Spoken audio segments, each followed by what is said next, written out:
Cerita dimulai dengan aksi perampokan yang dilakukan oleh 4 orang bersenjata lengkap yang turun dari sebuah van putih. Di tengah aksi, terjadi perdebatan antara anggota tim.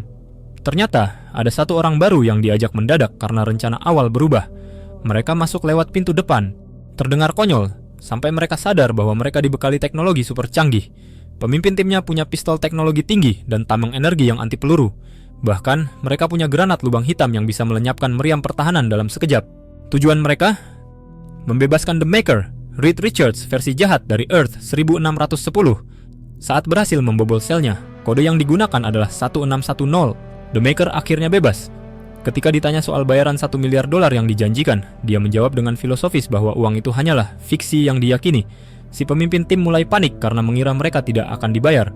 Namun, masalah sebenarnya muncul saat The Maker melihat tim penyelamatnya. Ternyata, tim ini harusnya memiliki genetika spesifik yang sudah ia pilih. Karena ada satu orang pengganti yang masuk di menit terakhir, rencana genetiknya sedikit terganggu.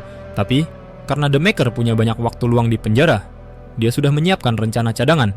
Untuk menutupi jejak pelariannya, The Maker menggunakan alat yang melebur ke 4 orang tim tadi menjadi satu gumpalan daging yang menyerupai dirinya. Jadi pihak penjara akan mengira dia masih ada di sana, padahal itu hanyalah replika yang menjijikkan. Beberapa minggu kemudian, Reed Richards dari Earth 616 dan Black Panther turun tangan menyelidiki ledakan di penjara tersebut. Reed merasa ada yang tidak beres.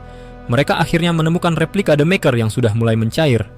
Disinilah Reed sadar bahwa The Maker sudah kabur dan dia sudah tertinggal beberapa langkah di belakang. Selama beberapa minggu terakhir, The Maker ternyata melakukan aksi pencurian besar-besaran.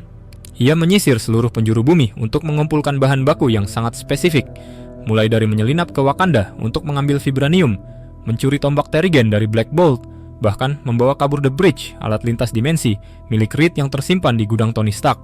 Tak berhenti di situ, ia melakukan hal yang dianggap mustahil dengan mencabut gerbang Krakoa milik kaum mutant, menyambar Immunity Lens dari Sanctum Sanctorum milik Doctor Strange, hingga menggasak Delusion Shields dari Atlantis. Anggota Illuminati benar-benar dibuat bingung karena daftar barang ini terlihat acak dan fungsinya banyak yang tumpang tindih. Namun, Tony dan T'Challa menyadari motif aslinya. The Maker sengaja memilih benda-benda dengan tanda energi unik ini agar para pahlawan bisa melacaknya, seolah-olah ia memang ingin memancing mereka masuk ke dalam jebakan teka-tekinya. Sebelum pergi, The Maker sempat mampir ke Brooklyn untuk menemui Miles Morales.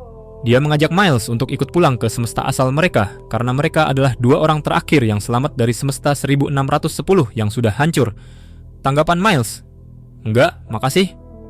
Di 616, hidup Miles jauh lebih baik daripada di semesta asalnya yang suram. The Maker pun pergi dan meninggalkan sebuah kartu kosong berjaga-jaga jika Miles berubah pikiran.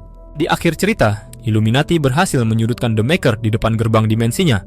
Namun, The Maker sudah menyiapkan tameng yang tak tertembus. Dia sempat bertanya pada Reed 616, "Kalau kau punya kesempatan, apa kau akan menghapuskanku dari keberadaan?" Reed menjawab, "Ya." The Maker pun melompat ke dimensi lain, yaitu Earth 6160.